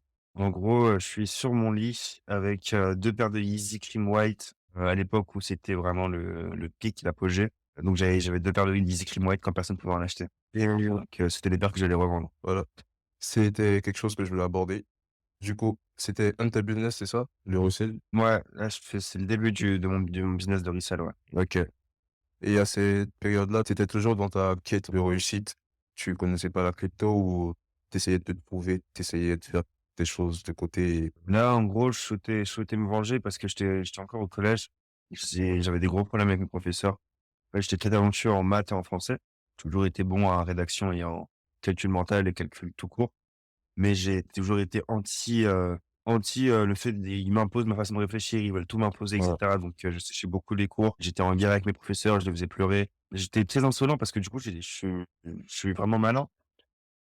Donc je savais comment toucher le point faible de mes professeurs, les prendre émotionnellement et cetera. Donc j'étais toujours convoqué et puis le truc, c'est que j'étais convoqué mais jamais viré vu que j'étais très intelligent. Mmh. Et du coup, là, je voulais me venger, je voulais juste faire de l'argent pour, dire à mes profs d'aller se faire foutre. C'était à l'époque où si je commençais à fumer, je séchais les cours pour aller fumer justement des bédos et tout. Une fois, je dis naïf. C'était mon premier business, j'étais avec 2 potes et c'était un peu moi le chef du réseau, donc c'était le début de quelque chose, le début de bêtise, le début de quelque chose de bien et aussi d'esprit en mode, «Eh ben, écoutez, plutôt que me mettre dans vos codes, je vais vraiment aller au bout de ma vision». Si c'est pas indiscret, pour quelle raison tu as dû, du coup, arrêter, ton business de resell? C'était parce que j'avais pas beaucoup de bankroll, j'avais beaucoup de cash et que je devais payer par carte et cetera. Donc je faisais la carte de ma mère et ensuite je remboursais avec, les paires que je vendais, je prenais le bénéf et l'argent, le bénéf, je mettais dans des conneries. J'ai beaucoup fumé ensuite, ce qui fait que forcément tu es plus ralenti et vu que j'étais dans une routine entouré de collégiens et de lycéens, bah, tu as pas forcément, compris que tout à tu à faire de l'argent. J'ai zappé ça, genre. Selon la perception que la société a tendance à avoir, est-ce que on appellerait cela, cette expérience de resell des sneakers un échec? Non, ah non, pas du tout. Ah non, non, non, c'était une grande réussite. J'ai pu vendre mes premières paires, je prenais du cash très jeune. J'ai réussi à avoir des liasses de plusieurs milliers d'euros super jeunes. J'ai pu voir des gens plus grands que moi. Je me suis connecté avec beaucoup de gens qui étaient dans la SAP. Non, c'est une grande réussite. C'est une grande réussite, mais tu n'as pas pu, on va dire, scale cette réussite-là et pouvoir en faire quelque chose sur le long terme, c'est ça? Ouais, mais je te le dis, Oh. c'est rarement ton premier business que tu vas garder Bah, toute oui. ta vie. Bah, déjà, j'aime bien ta vision de la chose parce que tu commences par c'est clair que tu as su faire, une remise en question et tu sais pourquoi tu as pas pu atteindre certaines choses avec ce business-là. Mais tout en étant conscient des réussites que tu as pu en avoir, des connexions que tu as pu te faire, même si aujourd'hui c'est un business qui n'a pas été celui qui te propulse au niveau que tu es, c'est quelque chose qui a été, on va dire, fondateur pour ton avenir et ta carrière. Ouais, On passe à la seconde photo. ouais. OK, du coup, je t'envoie la deuxième photo. C'est une photo de 2019, je crois. Tu peux la décrire pour les auditeurs et comme la première, nous donner le contexte et 3 mots qui décrivent cette photo. OK, donc sur la photo du haut, on voit, mon bureau avec des graphiques de forex. On voit une enceinte, on voit un bureau qui est bien rangé, clean. On voit une cover de Luigi Sur la également. photo du Ouais, Luigi, c'était mon artiste préféré à cette époque-là, Ouais, de loin. Et puis en bas, on me voit, moi dans un café tout seul, en train de sourire devant mon ordinateur avec une veste presque semi-costume. OK. Et du coup, quel est le contexte des 2 photos? En fait, là, du coup, c'était après en fait, au lycée, en première, ça devenait trop le bordel, en gros, c'est trop le bordel, en gros. Du coup, ma directrice, elle avait fait une réunion et cetera et puis elle avait dit: «Mère, ouais, je pense que votre fils, il est un peu plus précoce que les autres, il est vraiment intelligent, il pense, mais en dehors de la matrice et cetera et le problème, c'est que il monte les gens avec lui et c'est le bordel en cours, c'est impossible pour nous de faire cours». Et elle propose à ma mère, elle dit: «Ouais, ce qui serait bien pour lui, ce serait, qu'il puisse, bah, bosser et cetera» et puis moi, j'étais ouvert aussi à ça. Du coup, je me suis dit: «Ouais, je vais chercher, une alternance pour bosser, dans l'informatique, me faire mes premiers sous et comme ça l'école, bah, au moins j'en fais qu'1 semaine sur 2 et ce sera mieux». Et du coup, j'avais trouvé une alternance à Châtelet. J'allais au taf à Agnières. Je faisais de l'argent tous les mois et je m'étais directement dit: «Bah, je vais faire fructifier mon blé». J'ai toujours aimé les riches, je voulais être riche toujours, donc je vais faire fructifier mon blé. Et là, j'étais en train de me former au forex et tout et on voit vraiment dans ma tête que j'étais grave optimiste sur le futur. J'étais en mode: Ouais. «Ma seule option, c'est d'y arriver, quoi». Et là, du coup, tu avais pas de base, de trading du tout? Tu t'es mis en autodidacte, tu t'es mis à te former tout seul au forex? Ouais, j'étais autodidacte, je m'abonnais à des trucs de signaux, j'essayais de comprendre pourquoi ils mettaient des signaux. Je passais des heures sur, TradingView, je regardais le Loup de Wall Street, je regardais tous les films de Classique. finance. Honnêtement, j'avais pas de plan B. C'était, là j'ai de l'argent, hop, on devient plus riche. Donc on va faire le nécessaire. C'est aussi une période où j'ai fait beaucoup de lectures. La moitié de la bibliothèque, je l'ai lu en 2019-2020. Ah ouais. Et du coup, c'était, on va dire, une période où tu as vraiment commencé à mettre les bases déjà dans ta vie personnelle. À cette époque-là, tu étais déjà focus sur l'alimentation ou c'était beaucoup plus. Du tout. Ouais, Je fumais encore de la beuh et cetera. Je buvais, j'avais les mêmes amis, mais c'était l'année où j'ai commencé à m'exprimer en disant: «Les mecs, vous allez voir, je vais être d'accord. riche. Les mecs, vous allez voir, Ouais, j'ai planifié, je vais faire gagner 10 000 € par mois. Je mets de côté» et honnêtement, tous les mois, je perdais tout mon salaire. C'est-à-dire que je recevais mon salaire le 28, le 3, j'avais plus de thunes. J'avais acheté des AirPods, j'avais acheté la moitié de mon salaire partait dans des sapes qui me rendaient plus stylé et l'autre moitié se faisait brûler littéralement en 48 heures dans le forex et dans les d'autres investissements. à ce moment-là, est-ce que tu avais bien l'habitude de détailler tes objectifs? C'est-à-dire quand tu te dis tu vas atteindre 10K, tu détailles tes objectifs et tu te fais un plan pour atteindre ces 10K-là? Ou c'était juste, tu focus sur l'objectif final et tu y allais après? C'est cette année où j'ai tout appris. J'ai lu beaucoup de livres qui m'ont, donné du Oui, le code. J'ai lu Plus malin que le diable. Je me rappelle qu'il m'avait fait arrêter la cigarette. Après, c'est encore à l'époque où, comme je connaissais pas tout, moi, je me disais que les cigarettes électroniques, c'était bien. J'avais pas les codes, en fait, de la vie que je voulais encore. Donc, je faisais à ma façon, je trouvais mes trucs de mon côté. C'était une très belle période de ma vie. Honnêtement, j'ai beaucoup aimé l'évolution que j'ai faite. C'était un moment où j'étais en paix, ou en tout cas, je cherchais vraiment la grandeur. Je la trouvais pas encore, mais j'étais super optimiste pour l'avoir et même si j'ai fait beaucoup d'échecs cette année-là, pour moi, j'ai adoré cette année. c'est très drôle, c'est la dernière phrase du coup, tu as eu à faire pas mal d'échecs en 2019. Et quand tu dis échec, tu parles de ta vie personnelle ou personnelle et professionnelle? On va dire professionnelle pour la crypto et le trading. En fait, je dirais même pas que c'était des échecs, je dirais que j'ai fait tellement de choses en même temps. Je taffais, machin, en Mmh, alternance, ça se passait bien. La crypto, ça se passait j'avais pas de code, j'avais pas vraiment de vision, je voulais juste être riche. En vrai, c'était pas encore très défini. Aujourd'hui, je peux te donner des bien meilleurs conseils que je pouvais te donner il y a 3 ans. Juste que j'ai fait les bonnes choses, j'ai lu, je me suis développé. d'accord. Quels sont les 3 mots qui caractérisent cette période-là? Développement personnel, éveil et apprécier l'argent et la richesse. Mmh. C'est cette année où j'ai commencé à regarder les super riches et à ne plus être jaloux d'eux. C'est là où tu as vraiment changé ta manière de penser, en fait. Et ça aurait pas été possible sans le fait d'avoir lu énormément de livres pendant cette période. Est-ce que tu penses également que les expériences que tu as eues, que tu avais appelées échecs, tantôt, ont été un grand acteur pour justement que tu arrives à changer ta manière de penser? Si je suis un aussi bon marketeur aujourd'hui, si mes projets en général fonctionnent tous, c'est parce que je sais me mettre à la place du client. C'est-à-dire que vu que je suis passé par ces étapes où j'ai perdu beaucoup d'argent pendant des mois, et cetera, je sais très bien. Donc, je sais les émotions que tu peux ressentir. Du coup, j'ai les bons mots, en fait, pour vendre un produit. Et donc, aucun échec, au final, n'est un échec, vu que quand tu verras tu te rendras compte que 2 ans plus tard, que cet échec-là t'a permis aujourd'hui de parler de cette manière, de faire X ou Y projet. Je pense que peut-être que si j'avais pas perdu de l'argent dans le forex pendant 6 mois à fond, je me serais jamais rendu compte que le forex, c'était une machine à Ouais, fric et j'aurais jamais lancé aujourd'hui GBC Trading. c'est vrai. Comme quoi, ça rejoint très parfaitement la définition du média qui se nomme fail et qui signifie forever ascending in life, qui signifie en français toujours, évoluer, avancer dans la vie. Et justement, quand j'utilise ou quand on emploie des termes d'échec, ce n'est pas, là je le dis pour les auditeurs, ce n'est pas l'échec dans le sens de la société où c'est le fait de ne pas atteindre l'objectif, mais c'est le fait d'avoir des résultats. Parce qu'à partir du moment où tu as pas de résultats dans ta vie, tu es quelqu'un de passif, tu es juste quelqu'un qui ne sert à rien. Mais d'avoir eu les couilles d'essayer, d'avoir eu des résultats et si tu continues sur cette lancée, tôt ou tard, ça fera partie d'une ascension dans ta vie. Et là, l'exemple que tu donnes sur l'année 2019 est vraiment un exemple parfait parce que, tu l'as dit, il a fallu que tu perdes de l'argent sur le trading de Forex. Il a fallu que tu aies des expériences, que tu tentes, que tu pas peur de perdre pour aujourd'hui avoir cette base-là et aujourd'hui avoir des projets sur le trading. Je passe à la prochaine photo qui est en 2020. Une photo que j'aime beaucoup d'ailleurs. Là, c'est 1 an plus tard.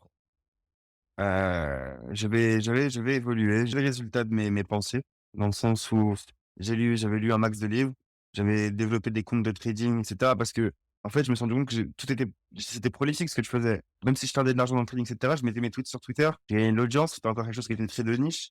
J'étais un des seuls dans la crypto à faire des trades, daily, tu vois? Le trading effet de levier était inconnu en 2019. Il y avait encore, comme tu dis, beaucoup d'opportunités comme Elrond, et cetera, que j'avais su saisir très tôt parce qu'encore une fois, j'ai une bonne analyse de, qu'est-ce que les utilisateurs veulent.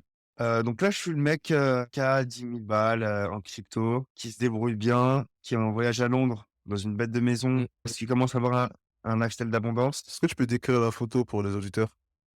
Je suis à Londres, dans un quartier. Je suis avec un short rouge, caleçon suprême rouge, torse nu avec un collier de perles, lunettes de soleil, tresse, plein soleil, et j'ai l'air, hyper satisfait de Mmh. moi.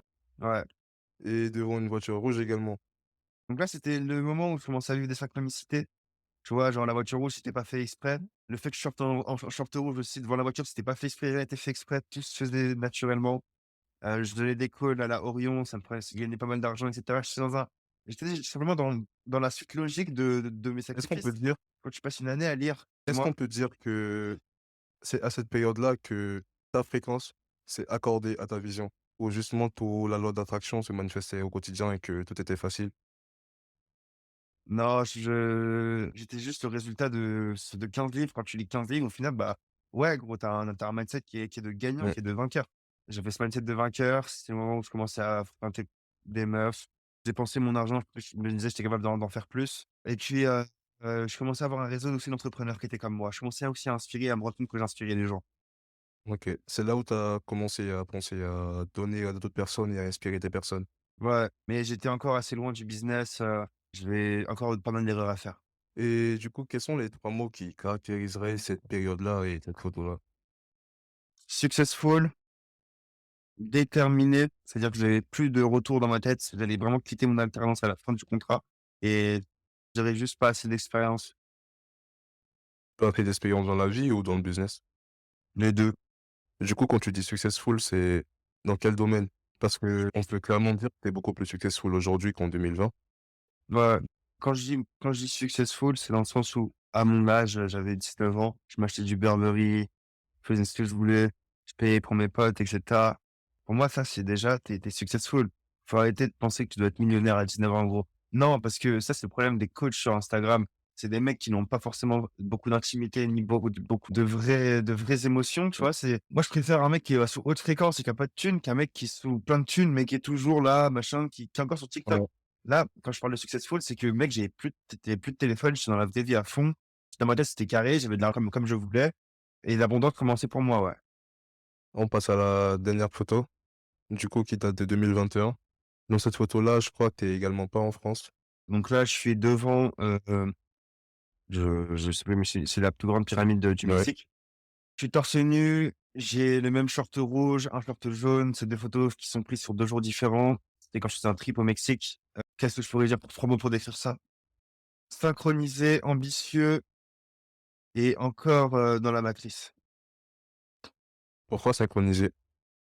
Synchronisé parce que ce voyage-là, en gros, il est en fait, c'est à force avec mon Twitter, j'ai École Elrond, il y a un mec qui avait fait, 40 000 balles avec Elrond, il m'a envoyé un message sur Twitter, il m'a dit: «Mec, j'ai gagné, 40 000 balles sur Elrond, je t'invite au Costa Rica» et c'était une période où j'étais en dépression, mais du coup, je fumais plus beaucoup, je fumais énormément et ça me mettait en très mauvaise santé. Je me rappelle, tu sais que c'est le moment où le cannabis peut te rendre paro, tu vois? Je commençais à être un peu paro dans ma bulle, Ah machin, ouais. presque antisocial, je faisais de l'anxiété, j'avais beaucoup de problèmes, en gros et synchronisé parce que pile à ce moment-là où je rêvais de voyage, il y a un mec qui me dit: «Je t'invite au Costa Rica». Je dis: «Ouais». Quel petit problème avec ma mère pour partir, mais au final, j'arrive à partir. Je pars avec lui, on reste un mois au Costa Rica, on lance un Discord qui a échoué. Enfin non, qui a été un D'accord. succès fracassant parce C'est que que, tu aujourd'hui, on va en parler du Discord. aujourd'hui, le résultat de Ouais. Discord a créé une armée de mecs Ouais. dans la crypto, donc ça a été On va en monstrueux. parler du Sur le plan business et émotionnel, pour moi, du coup, ça a été une leçon. et du coup, quand tu dis que ce mec-là, il t'a invité au Costa Rica parce qu'il a pu se faire 40K grâce à ton cal, tu le connaissais pas du tout? Je le connaissais pas et on est parti la veille de mon anniversaire. On a fêté mon anniversaire à Madrid parce j'ai de la famille là-bas pendant l'escale. Donc il a vu ma famille alors que j'avais jamais vu ce mec. La première fois que j'ai vu ce mec, c'était à Madrid devant chez mon oncle. Wow. C'était synchronisé et puis après on est parti au Costa Rica, on s'est gravé à l'entrevue. Ça a été un périple de fou pour moi. Donc j'ai évolué de fou dans ça, mais j'ai aussi que j'étais encore dans la Matrix, dans beaucoup de pièges de la matrice. On va y revenir un peu après si tu veux. Tu as introduit quelque chose, je pense, c'est un classique du crypto FR aujourd'hui.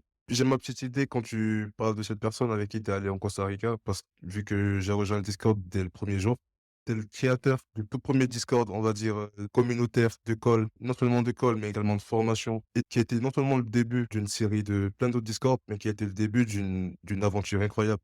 Parce qu'il a changé la vie de pas mal de personnes. Malheureusement, il y a également eu des périodes négatives avec ce Discord, mais aujourd'hui, avec le recul déjà, comment t'es venue l'idée de créer le Discord? C'est super simple, on était au Costa Rica, on avait plus de thunes. on voulait pas partir. Donc on a commencé à faire du leverage trading.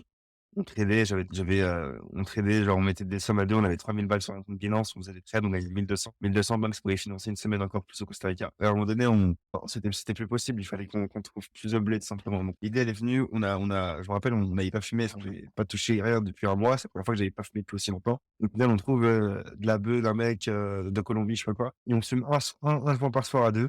Du coup, on est high de fou tous les soirs. Et en fait, c'est marrant parce que du coup, pendant une semaine, on faisait ça. Et pendant cette activité la semaine, on a construit le Discord. Et c'est aussi parce que du coup, j'étais dans une fréquence qui était unique. J'avais jamais été, premièrement, dans un voyage seul, vraiment sans personne que je connaissais déjà de base. Et deuxièmement, à l'autre bout du monde, au Costa Rica, sur une île déserte. Donc, j'étais dans un mood assez complètement fou dans lequel je voulais rester absolument au Costa Rica.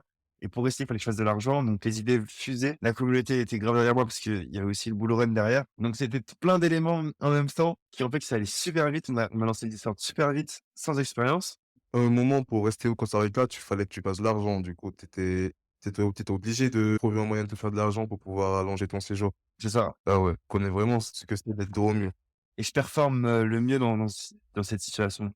Et du coup, tu crées ce Discord-là avec, comme tu as dit, peu d'expérience. C'est le début de quelque chose d'incroyable. Malheureusement, il y a quelques histoires, quelques disputes au sein du Discord qui font que le Discord, il est obligé de s'arrêter. Pour ceux qui connaissent pas ce Discord, il se nommait MTG. Je crois tu avais eu une petite période où tu étais pas au top de ta forme, où tu avais quitté Twitter. Et est-ce que tu veux parler de cette période-là? Et est-ce que le Discord n'est clairement pas un échec, vu que déjà les carrières qu'il a permis de créer, mais également toutes les opportunités qui ont découlé? Mais toi, au niveau de ta vie perso, est-ce que ce Discord-là, il a eu un impact vraiment pesant sur ta vie ou c'était juste quelque chose Non, parmi non, j'ai kiffé, j'ai adoré ce Discord, c'était une histoire de fou. Et comme je disais au début de l'interview, c'est si l'entrepreneur va mal, l'entreprise va pas forcément aller super bien. Et le truc, c'est que quand je dis que c'était encore dans la matrice à l'époque du Costa Rica, c'est qu'il y a eu le premier mois du Discord qui a été exceptionnel.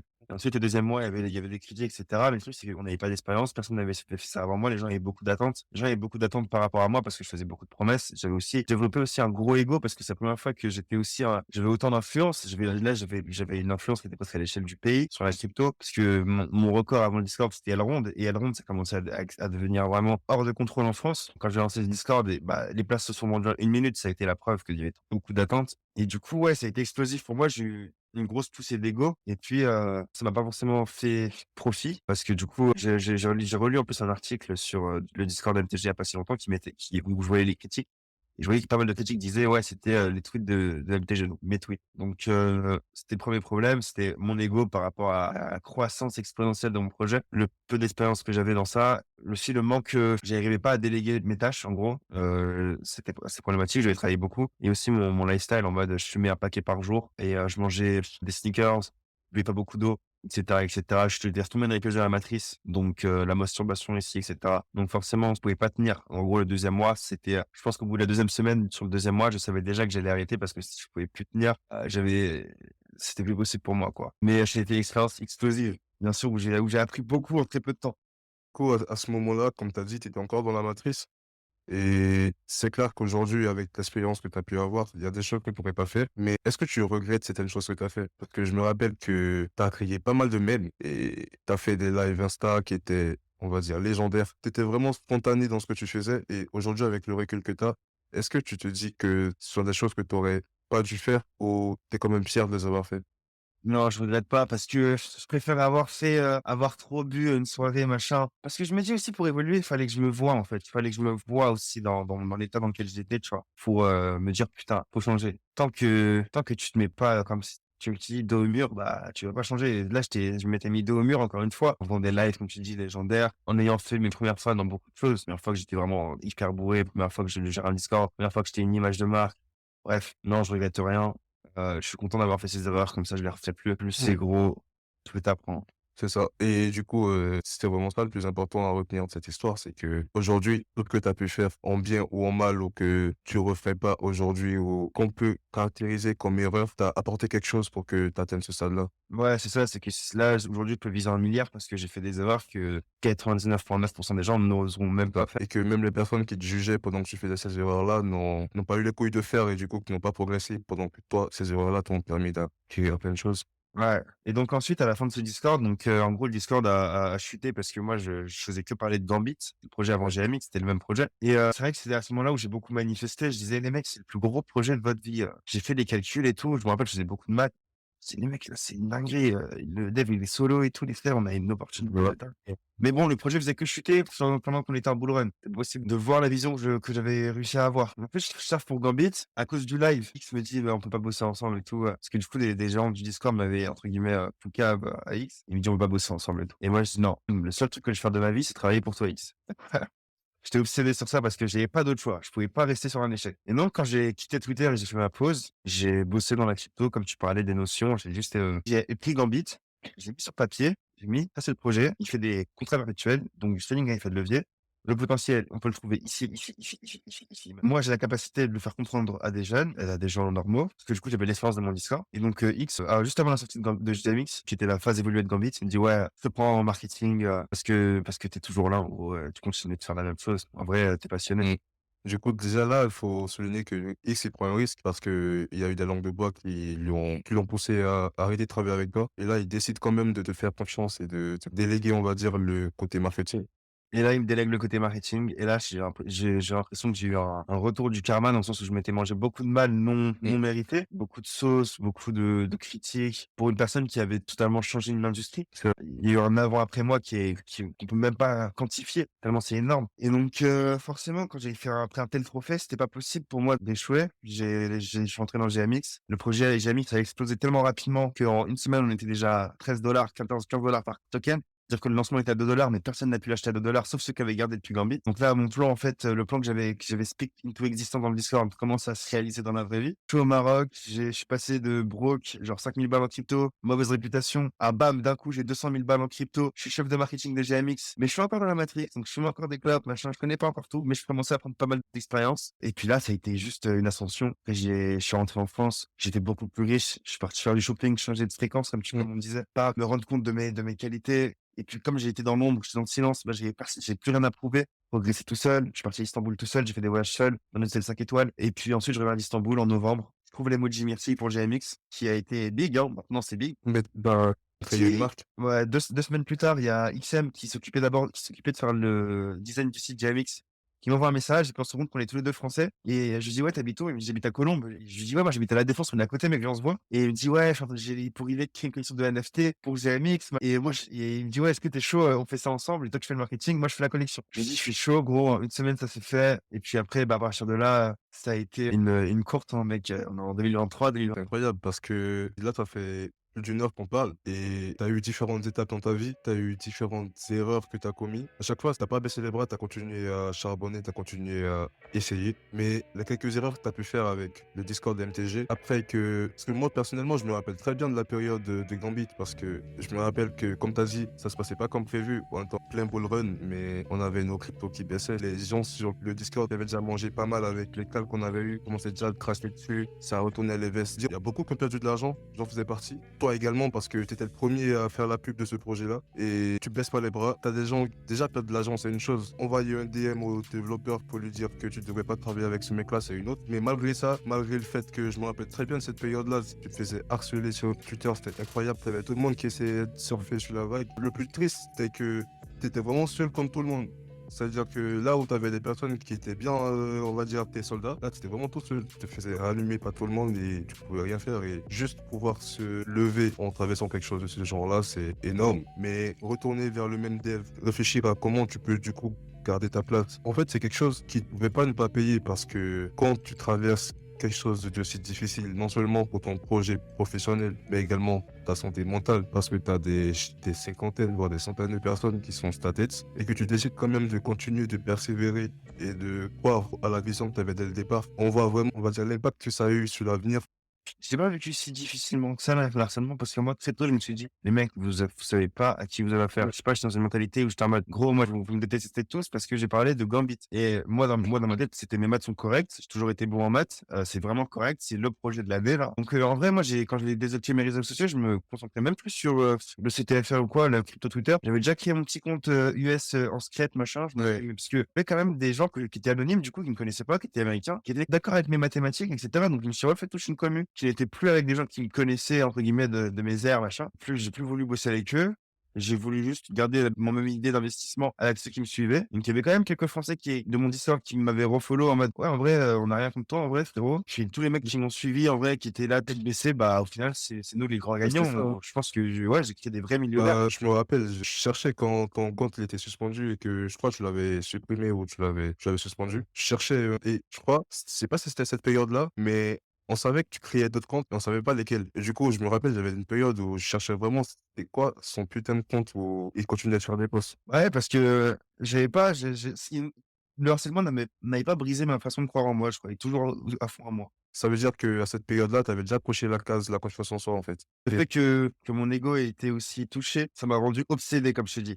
Tu vois, l'obsession qu'on parlait au début, elle est pas si c'est simple à ça. avoir. Ça a été tout un processus pour moi et quand je suis arrivé en septembre 2022, c'était fini, j'étais plus touchable. J'étais obsédé par le fait de réussir et pas d'autre option, j'étais dos au mur.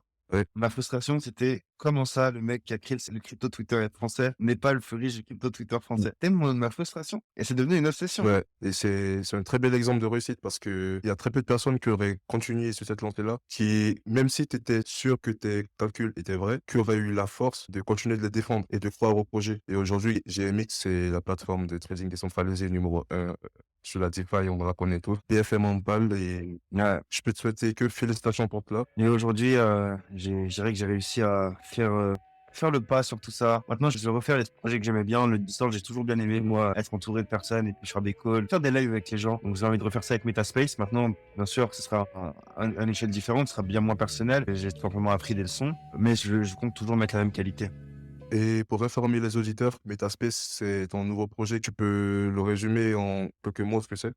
C'est un groupe privé d'investisseurs dans le Web3 dans lequel on analyse le marché, on investit et aussi on regarde les opportunités de projets à créer dans l'industrie. Donc c'est pour les builders, les investisseurs, les vrais entrepreneurs. C'est pas du gambling. Est-ce qu'on peut dire que, du coup, Metaspace est le résultat de tout ton journey dans la crypto depuis que tu as commencé? Non, Tu penses que non, je peux faire bien plus. OK, Là, aujourd'hui, mon objectif, c'est simplement de devenir le milliardaire le plus ouais, jeune du monde. Donc j'ai 3 ans devant moi. Le plus jeune, il a 25 ans actuellement. Et je pense doit y avoir pas mal de gens sur mon âge qui sont aussi dans la même optique, j'imagine. Donc, du coup, forcément, non, Metaspace, c'est pas le projet de l'année 2023 pour moi. C'est un projet qui fait partie de toute une lignée de projets. Parce que maintenant, là, j'ai vraiment envie de voir mon potentiel pour de vrai, dans le sens où j'ai réussi à accomplir beaucoup de choses. Et je suis toujours dans la quête de faire plus et de pouvoir dire à mes enfants ou à ma famille: «Ouais, j'ai donné le max et ça a donné ça». je vois. Chaque projet que tu te consacres une période de temps, le temps que tu arrives à l'automatiser et tu passes à la prochaine chose, au prochain challenge. Je dirais que c'est pas pareil avec tous les projets. Je dirais que je suis le penseur, je suis le mec qui fait le marketing, je suis le mec qui fait la commu. Après, je suis entouré de gens super talentueux et de gros bosseurs à fond, je suis absolument pas tout seul. Mais, du coup, ouais, le mec que tu vas voir, s'exprimer, c'est moi. Je vois. Et pour terminer ce podcast, je vais te demander ton top 3 des meilleurs échecs ou des meilleures erreurs ou des plus belles erreurs que tu as eu à rencontrer dans ta vie, dans ton parcours. Les erreurs qui, avec le recul que tu peux avoir aujourd'hui, t'ont marqué, ont été utiles pour ta progression. Je te laisse tout le temps qu'il te faut. Une erreur qui m'a beaucoup aidé, c'est, courir après une femme. C'est une erreur, qui va vraiment beaucoup beaucoup t'aider si vraiment tu Ouais. as eu des sentiments pour elle, en tout cas tu étais attaché. Tu verras, ce sera la plus grande leçon que tu vas pouvoir retenir. Mais, il faut en sortir fort parce que clairement, il faut vraiment je pense que c'est quelque chose qui est très personnel pour tout le monde, tu vois? On est des hommes. Là, c'est quand ton âme parle à veut dire. Donc, il y a pas une rupture ou une cassure ou le fait de courir après une meuf qui est pareil pour 2 mecs, c'est pas pareil du tout. Mais ouais, c'est une erreur que j'ai beaucoup appréciée. D'autres erreurs qui m'a beaucoup aidé, c'est celle de il y a beaucoup d'erreurs que j'ai évitées parce que j'ai beaucoup lu. C'est celle de m'afficher publiquement de mauvaise qualité, tu Ouais. vois? C'est un truc que j'ai appris. Après moi, je vais toujours garder mon côté crazy, je vais pas me changer. C'est-à-dire que ouais, je suis assez crazy et aussi mon audience, elle aime bien ce côté-là Bien chez moi, sûr. mais je vais pas le changer pour les autres. Mais du coup, maintenant, voilà, j'ai pu trouver une balance dans qu'est-ce qui m'attache pas et je peux aussi savoir que quand je regarde des vidéos de moi, où ça faisait le buzz, ouais, j'étais pas bien dans mes baskets et ça se voyait, il fallait trouver une solution. Donc heureusement que j'ai fait cette erreur pour me rendre compte. La 3e erreur, c'est ouais, avoir fait beaucoup de soirées, inutiles, où tu rentres la queue entre les jambes. Je pense qu'il faut le faire, mais je pense qu'il faut pas le faire toute sa vie. Il faut se rendre compte à un moment donné que tu perds ton temps et mettre à bosser, genre. C'est pas ça la life. Mmh. Pour toi, quand tu dis pas toute sa vie, tu parles en termes d'accomplissement dans ta vie ou Je veux dire, ouais, si tu passes 1 an à faire des soirées techno, ce que tu veux, soirées en boîte, quoi, et que t'as pas évolué, gros, t'as pas une meuf, t'as pas un appart qui s'est débloqué, t'as pas une voiture, gros, c'est bon, gros, t'as fait le tour, tu peux prendre ça comme une expérience, mais maintenant, il va falloir que tu te focuses sur les choses qui sont primordiales. C'est vrai. Et pour terminer ce podcast, je te remercie pour avoir eu le temps pour cette interview. Je te souhaite de devenir le plus jeune milliardaire au monde et de continuer à produire et à créer des projets qui sont non seulement bénéfiques pour ta communauté, mais bénéfiques à l'industrie. Et je te laisse avec une phrase que tu peux donner à nos auditeurs et à ta communauté. Merci pour tout, frérot, ça me fait super plaisir et merci pour tes compliments. Ça me touche vraiment. Une phrase que je dirais aux autres: sois et attire. Tu attires ce que tu es. Tu n'as pas ce que tu veux. Tu attires ce que tu es. Donc, d'abord, décide d'être quelqu'un et tu recevras ce que tu mérites d'avoir. Merci de m'avoir eu, frérot. Suivez-nous sur votre plateforme de streaming, mais aussi sur nos réseaux sociaux en description pour rester au courant de nos derniers épisodes, intégrer une communauté et être inspiré afin d'effectuer les premiers pas vers votre propre succès.